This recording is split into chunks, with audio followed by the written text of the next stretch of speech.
दोस्तों, अमेरिका ने आज सुबह फिर यमन की राजधानी सना के एयरपोर्ट पर हवाई बमबारी की है। अमेरिका के लड़ाकू विमान सना एयरपोर्ट की तरफ से गुजरे और ऊपर से बम गिराते हुए निकल गए। ज्यादा नुकसान की खबरें तो सामने नहीं आई हैं, लेकिन एक बार फिर से सऊदी अरब ने अपने एयर स्पेस को अमेरिका के लड़ाकू विमानों के लिए खोल दिया।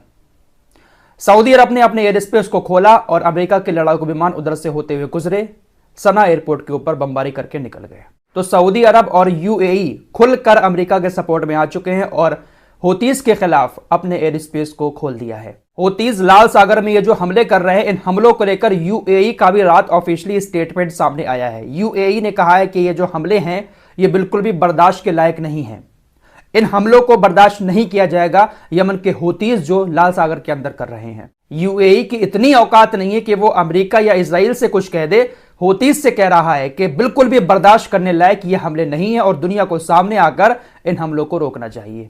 अब इससे ज्यादा खुला सपोर्ट इजराइल का और क्या हो सकता है? क्या यह देश इस्लामिक देश कहलाने लायक हैं? फिलहाल हूतीज ने अपने ऊपर हुए हमले का बदला लेना शुरू कर दिया है। रात खबर आई है कि ब्रिटेन के एक जहाज को हूतीज ने टारगेट करके अटैक किया है। यमन के तट से लगभग 90 एनएम दक्षिण में अदन सागर में ब्रिटेन का एक जहाज जा रहा था। उस जहाज पर हूतीज ने वहां जाकर टारगेट किया और उस पर हमला किया। हमला करने के बाद हूतीज की तरफ से बयान आया कि हमारे निशाने पर अब तक सिर्फ इजराइल के जहाज थे। हमने बहुत बार यह बात कही कि हम इजराइल के जहाज के अलावा दुनिया के किसी भी जहाज को नहीं छेड़ रहे हैं और ना ही छेड़ेंगे, लेकिन इसके बाद भी हमारे ऊपर हमले किए गए। अब हमारे निशाने पर ब्रिटेन और अमेरिका के भी जहाज हैं, इसीलिए कल शाम उन्होंने ब्रिटेन के एक जहाज को निशाना बनाया है। दोस्तों, एक बड़ी खबर आपको और देना चाहता हूं।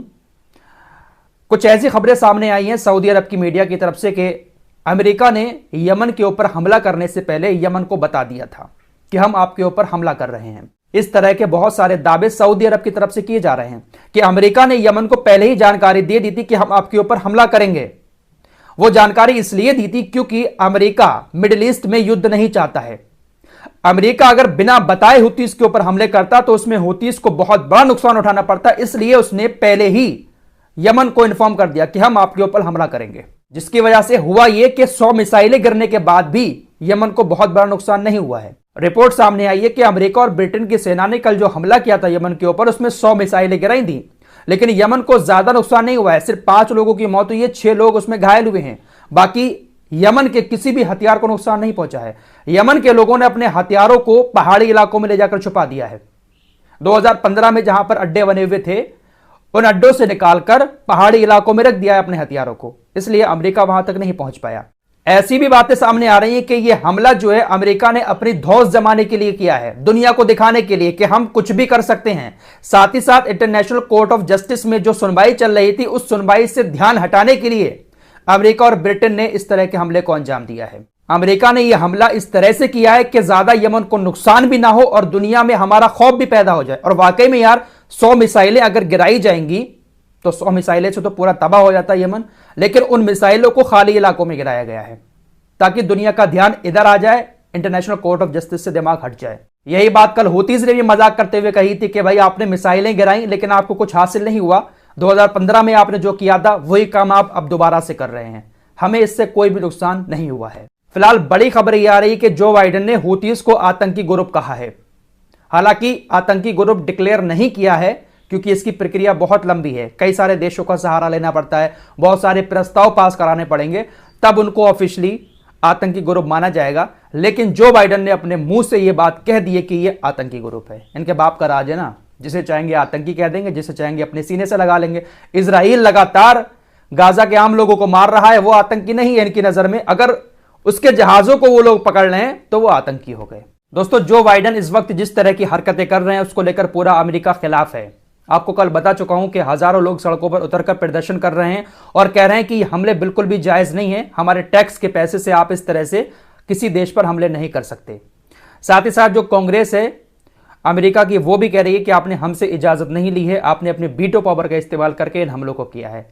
डोनाल्ड ट्रंप का बयान आया है, उन्होंने साफ तौर पर कह दिया है कि जो बाइडेन पागल हो चुके हैं। खुले शब्दों में यही बात कही है कि जो बाइडेन पागल हो चुके हैं और हम तीसरे विश्व युद्ध की तरफ बढ़ रहे हैं। वाकई में यार, मुझे तो ऐसा ही लगता है कि जो बाइडेन दुनिया को तीसरे विश्व युद्ध में धकेल कर ही जाएगा। दोस्तों, कल जुमे का दिन था और जुमे के दिन यमन के अंदर बच्चा बच्चा सड़कों पर उतरकर यही मांग कर रहा था कि अमेरिका से बदला लो। यमन का बच्चा बच्चा अपनी सरकार से, अपनी सेना से यही कह रहा था कि हम पूरी तरह से बदला लेने के लिए तैयार हैं, आप आगे बढ़ो, हम अमेरिका से बदला लेंगे।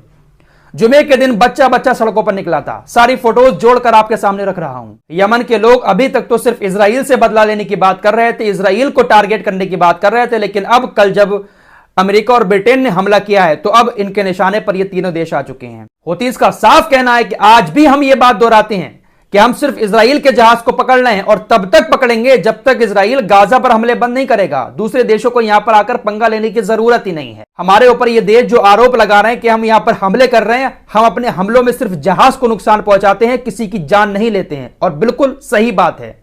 अभी तक हूतीस की तरफ से जितने भी अटैक जहाजों पर किए गए हैं उसमें एक भी नागरिक की जान नहीं गई है। सिर्फ और सिर्फ जहाज को टारगेट करते हैं, उसको नुकसान पहुंचाते हैं, वो भी जो इजराइल की तरफ जा रहा होता है। तो यह बात भी इन लोगों को गवारा नहीं है।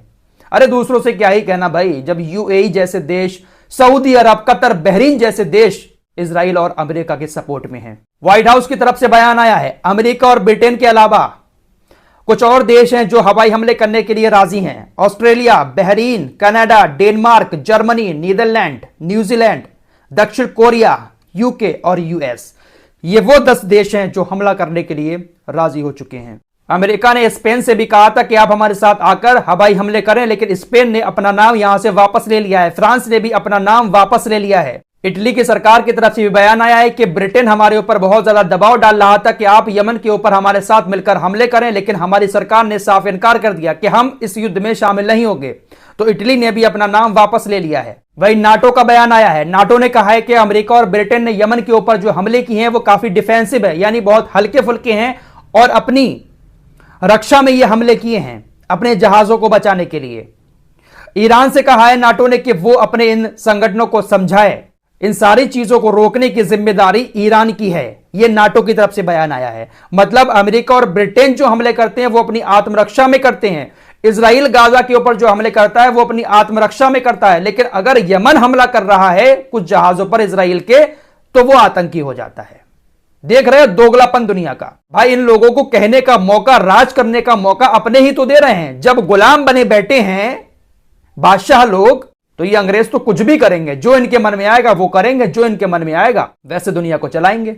वहीं दोस्तों, रात यूनाइटेड नेशन सिक्योरिटी काउंसिल की एक बैठक हुई थी।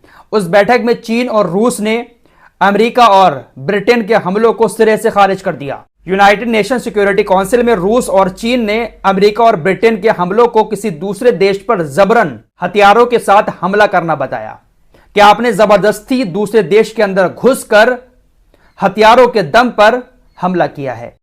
मिलते हैं एक और नई वीडियो के साथ, तब तक के लिए अपना ख्याल रखिए। जय हिंद, जय भारत। दोस्तों, हमारे वीडियो पसंद आए तो फॉलो सब्सक्राइब जरूर कीजिए और साथ ही साथ उस चैनल को भी जरूर सब्सक्राइब कीजिए। मिलते हैं अगले वीडियो में।